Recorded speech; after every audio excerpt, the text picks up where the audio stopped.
There's 6 things that need to be addressed in the Secretary of State's office. Those 6 things are what businesses always look for when they will relocate somewhere and start up. First is the cost of business in this state. The General Assembly has tried their best to do some things in a short period of time to address the cost of doing business in the state. There's more that needs to be done. That includes the licensing, taxing, everything. How much does it cost to do business in the state? Tennessee, Virginia, and South Carolina are whipping us for business all the time. Why do all these businesses pick North Carolina, put us on the short list, and then they leave us? I just want to level that playing field. So we got to look at these 6 things. The cost of doing business. The next is the labor force. My home county, or this county for that matter, we do not need a big industry to come in that's going to hire about 5,000 people. Can we sustain, can we hold on to that business? No. Can we prop that business up? Can we support that business? Our infrastructure may not take it. They may want things from us, but we got to make sure we got a labor force and we try to match businesses to the areas where the labor force is trained. We do not need to spend tax to train somebody up. We are attracting a business that we have nobody that can do the labor that business needs. And now we're going to spend $10, $12 million of taxpayers' money to train that labor force. You can't tell me North Carolinians are not able and capable to do anything that comes in here. If you don't believe that, ask the state of Virginia. Ask those shipyards in Virginia. Where I'm from, the young people, we don't have anything there. The young people get in vans every morning and drive an hour and a half into Virginia and work at the shipyards. I got 2 nephews in my family that drive every morning, leave home at 4:30, and they go to the shipyards. They build nuclear submarines and nuclear aircraft carriers. Now, those farm boys, just out of high school, what do they do? One of my nephews works in the nuclear reactor area. He hurt his back and he couldn't ride a tractor anymore and couldn't do farm work anymore. So he said, Daddy, I think it's time for me to go make a career for myself. So he went. If you ask him, he'd prefer to be farmer. So our labor, we need to look at the labor. Business costs labor. We also need to look at our regulatory environment. We got regulations on regulations. And a regulation should be issue-based. You can't issue a regulation that is a catch-all, that the same regulation applies to a restaurant bar, that applies to a welding shop over here, that applies to a feed and fertilizer place. Make it an issue thing. We've got too many regulations, and are those regulations redundant, or why are they there? Let me give you an example. We've got a requirement in the state of North Carolina. All over the state, you got to have a retention pond. So Wendy's comes to Goldsboro, and will build a Wendy's there in a parking lot. You know what you got to have? You got to have a retention pond for the water that God puts on that piece of property. You got to have a retention pond for that water to run into that retention pond. You can be in Asheville, you can be in Nags Head, North Carolina, you still got to have a retention pond. During the summertime around here, y'all have mosquitoes like we do in the down east, all the way to the coast? Not like you got. Not like you got. You got those that hum, we got those that just fly by and bomb you. The tiger mosquitoes, them big ones. But does that make sense? During the summer, the health department comes around and says, we got mosquitoes with West Nile virus. It'll kill human beings if these mosquitoes bite you. Get rid of all standing, stagnant water. Where's the drain for that retention pond? There's not one. So we got a retention pond with stagnant water about this deep. The water can go nowhere except percolate through the earth or be evaporated. And that's a regulation. Then the state health department comes out and tells everybody, they do an inspection, tell everybody to drain all your water, send people out to homes and subdivisions to help you get rid of all standing water. And you go over there to restaurants or whatever, and there's stagnant water in those retention ponds. But yet, you look, all the water runs off the highways and runs off the streets in the towns, goes in the gutter, and where does it go? It goes down into the ditches, goes into the creeks, and goes into the river. I said, what about that? Well, God put that water on. Well, God put that same amount of water on Wendy's. So our regulations, and they're good regulations. We all agree with them, right? To a point. But say we agree with them, good regulations, but both of them are bumping heads. Bumping heads. My brother and I tried to dig an irrigation pond on a farm. We had 4 government agencies come in and tell us what we could do about that pond. Army Corps of Engineers, after the state got through with us, feds came in, the Army Corps of Engineers had the final say-so. They asked my brother, why do you want to dig the pond here? He said, because all my water from the farm drains down under the ground and runs down the swamp next to the Chorn River. He said, but why here? That's right on the edge of a swamp. My brother reached down, picked up some leaves and threw them on the ground, and the leaves floated away. He said, see right there, see that spring of water about that big around, it's bubbling up out of the ground? I'm gonna dig a pond right here. So we finally got approval to dig a pond. Only after I told him, I said, we have a law that allows a farmer to go to water to irrigate his crops, to raise food for you to eat. I said, so based upon that law, I can fill in that swamp all the way to the river, 500 yards, and I can put my irrigation pipe in Chorn River, and I can pump all I want to. He said, Mr. Goodwin, I hope that you will dig a pond instead of filling that swamp. I said, but the law allows me to do it. He said, you can dig a pond. We dug a pond according to how long he said it could be, how wide he said it could be, and how deep he said it could be. Now we got 3-story tall mountains of dirt on each side of the pond. You know, I can't sell that dirt. I can't move that dirt. I can't level that dirt out. It's my dirt now. I'm paying taxes on it. It's my fault. My brother and I own it together. How come you can't sell it then? If I sell it, I'm a minor, and I violated the rules because they didn't have a mining permit. Terrible. And I said, well, why do I have to let it sit there? It's going to wash down and fill my pond in. He said, if you move that dirt, you would have to take the rest of that dirt, fill in your pond, and plant trees over top of it, because you violated the rules. So we hummed and hawed, and I got him to approve that we could take the dirt and half of it up to a certain point. We could take half of the dirt on each side, and we could put it around the farm and fill in places in the paths where we have ruts or mud holes and everything. We can do that, but that's it. That doesn't sound right. The #1 industry in the state of North Carolina, you know what it is? Farming. Farming. She's heard me say this before. It's agriculture. And here they are trying their best to step on the back of agriculture.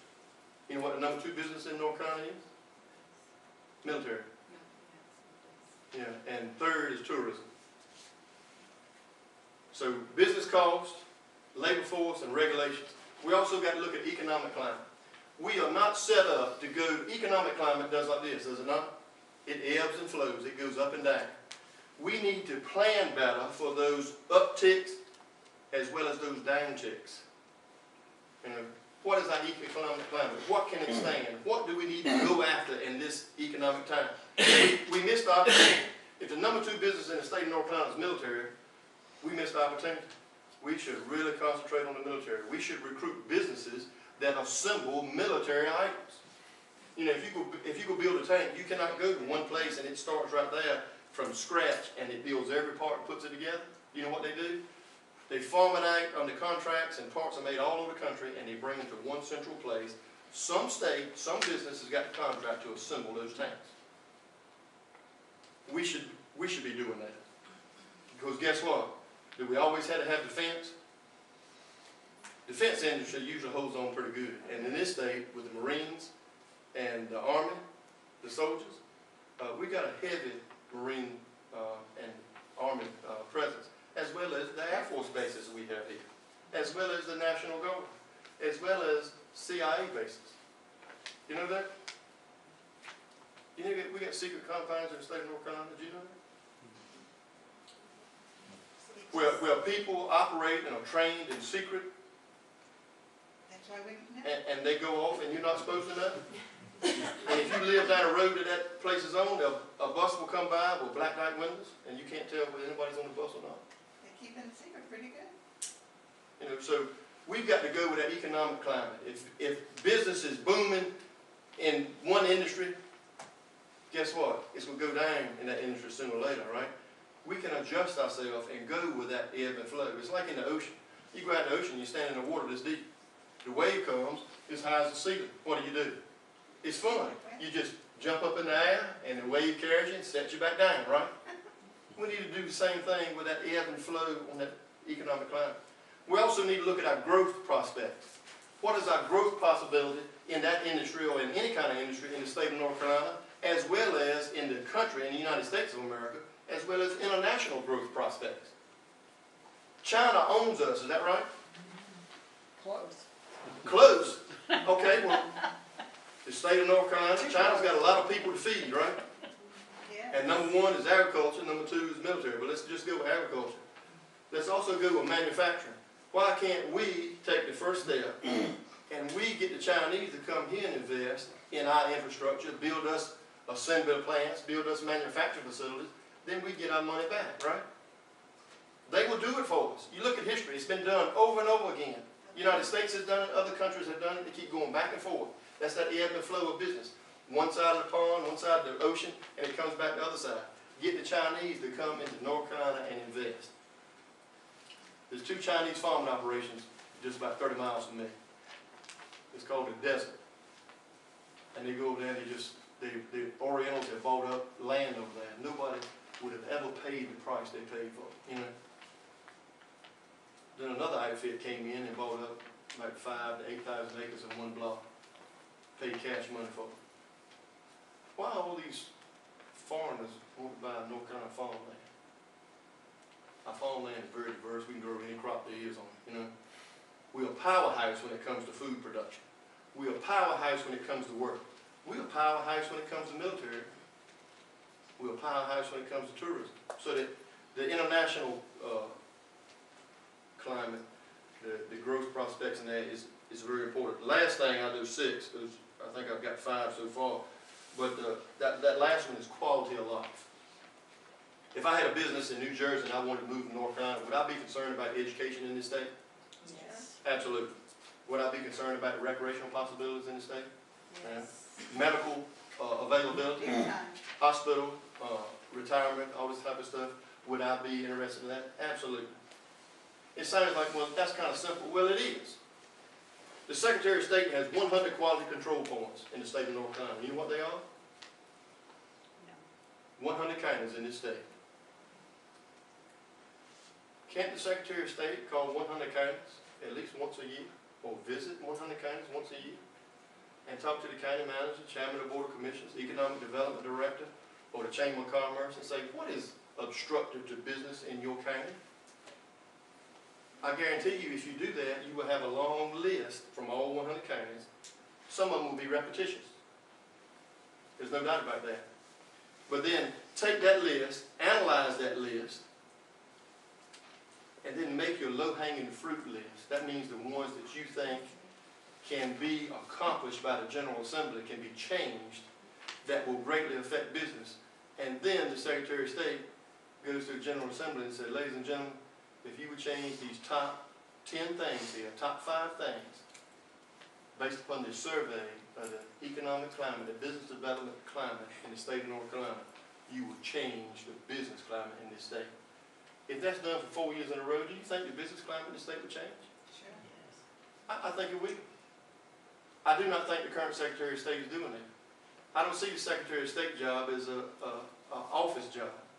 You know, if I'm a farm boy, and I was a soldier, and I was a special agent and everything, you know I'm not good at riding a desk. You can't chain me to that desk all the time. I got to get out and go. What would be wrong with the Secretary of State, say Representative Dixon, next Wednesday, I want to go with you, if you're not busy, I want to go with you to your district. I just want you to pick a couple of business people, and me and you will go, and we will talk to those people, face to face. Why can't the Secretary of State, remember the Secretary of State works for who? Does the Secretary of State work for the General Assembly? No, you work for me. I work for you, everybody in here. So why can't the Secretary of State get up with a state senator or state representative in a certain district at least once in 365 days, knowing that some of them's schedule will not allow it, but try it and say, hey, I'd like to go to your district. And you just pick a business and we'll go talk with them. Or I'll pick the business and we'll go talk. And then leave. The people, which I'm one, a citizen, we need to see that our elected leaders are really working for us. You got to feel them, you got to touch them, you got to look them in the eye. Isn't that right, Ms. Harvey? She said, Ed Goodwin, I'll never vote for you. You've never been to Goldsboro. I said, Ms. Harper, what are you going to do about the presidential election? She said, that's different. That's different. But that's true. We like to see the people that are supposed to be leading us. Is that right? That's right. So there's a lot of things can be done. I could go on and tell you about more things I think could be done in the Secretary of State's office, because I don't think anything has been done over the last 16 years to improve the business climate. If you think the business climate has improved over the last 16 years under Elaine Marshall, you need to vote for her again. If you'd like to see a change in the business climate in this state, well, you need to vote for somebody else, and I'm asking for your vote. Enough of you voted for me to become the #1 vote getter in the primary. I was told by all the political pundits, Mr. Goodwin, you might as well stay home, you're wasting your time and money. You don't have a big name, you don't have big money behind you, nobody knows who you are, you don't have a chance. Well, y'all can appreciate this. Do you tell a farm boy that he can't do something? Absolutely. That's not a good thing to say, is it? Well, if I believe my Creator was telling me to do it, I was all in. Now, that doesn't mean I believe God is not assured. He's not assured me that I'm going to win all the way through to November. But guess what? If I don't, this doesn't define me. If I don't, He's got something else for me to do, and I can't wait to find out what it is. My druthers would be, if I didn't win, that He said, all right, Ed, you've done enough. Just enjoy your life on the farm. Just kick back and be happy, right? But y'all shaking your head. You know that's not the way He works. Is that right, preacher? That's not the way He works. Never has and never will. As soon as I say I want to relax and kick back some, that's when it really stirs me up some. I'm a fighter. Always been a fighter. I can't stand for something to be wrong and nobody fix it. And the first thing Representative Dixon said, I said, how was it today? And he had his comments, and I quickly said, it might drove me crazy. Me and somebody else was sitting there side by side, and we look at each other, roll our eyes. It is utterly ridiculous sometimes. But you know what keeps us going? We have hope. We have hope. I wrote y'all a check one time, and the check said the amount up to my life that I swore to die for the Constitution of the United States. 27 years. Chowan County didn't ask me to die for the Constitution. They just asked me to do the right thing. But I take that seriously. I don't take that lightly. Your vote is special. I want you to use your vote. It might not be for me. It might be for somebody else. But men and women like me have risked their life, and some have lost it, so you have the right to vote. It's important. We need to get back to the fundamentals, the basics of we the people. We the people. We need to unite for one common cause. Campaign managers out there rolling his eyes. Oh, me, what does he was saying now? that one common cause is save our state. We can save our state. We can save our country. I told my sons this. I apologize to them. The American dream was not available to them like it was to me when I grew up. And it's my fault. I'm a baby boomer generation. I'm 60 years old. It's my fault. It's all our fault. Baby boomers, it's our fault. Our country and our state's in its fix. But you know what I told my sons? I said, it's up to me to teach you how to save it. I said, if I got to risk my tail out there traveling across this state to try to do something about it, that's teaching you to do the right thing. And a change come over the boys just like it came over me, where my dad told me the same thing. He said, you ain't no better than any other man. You go serve your country. If you die, I'm proud of it. If you come home, I'm proud of it. My mama said the same thing to other women. She said, your son or daughter is no better than anybody else's. So some will die, some not. But we got to do the right thing. We got to stop this man-be-pander stuff and unite for one common cause. Like you heard me say a while ago, Mr. Harper, you heard me say. So what's the common cause? I said ABO. You know what that means? Anybody but a bomb. I'm talking bad about the President of the United States, but I've never seen, in my 60 years, I've never seen this before.